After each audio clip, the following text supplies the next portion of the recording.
Hi, everyone, and hopefully everything has gone well with block number two. Just a quick reminder to check over the block two checklist to ensure that you've completed all the activities for this unit. But just to highlight the two really important things that you need to have completed, and that is first of all the what is development quiz. There's a lesson that you go through, and I think there's a video.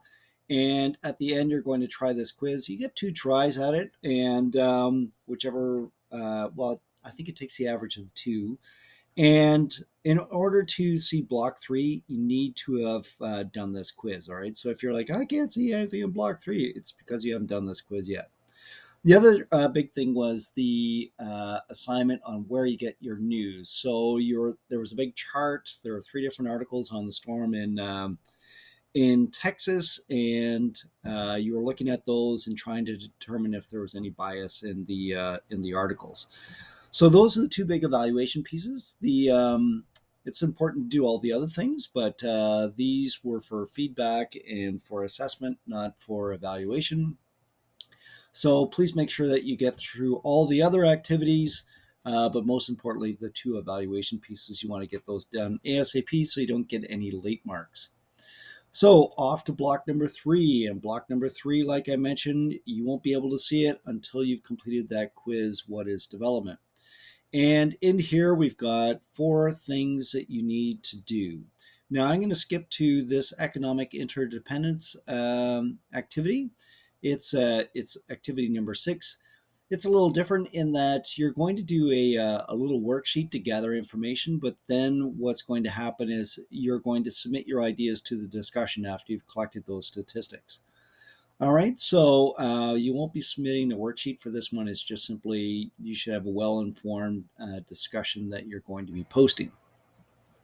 All right, the other activities. So activity four, you're going to be using this worksheet, and essentially what it is you're going to compare a couple of different countries from around the world. Make sure that you're selecting from four different continents, and you should pick various countries on the development index. You don't want to pick all wealthy countries. And you're going to be comparing some of these statistics and then these statistics, which are really good indicators of the Human Development Index. It's using this amazing website produced by Canadian Geographic that gives you all sorts of statistics on each country, and and these great maps that go along with it. There's a second video that explains how to use this. I'm not going to go into depth right now. So you'll be submitting this once you're done. The key thing is at the very end, you gather all these statistics, but then you're trying to describe any sort of patterns that you may have seen and give any explanation for those patterns. The next activity in block number three is looking at political interdependence. So in this case, what you're looking at is the United Nations. This is our international effort to get the world to cooperate on key issues, whether it's health things like a pandemic or whether it's climate change.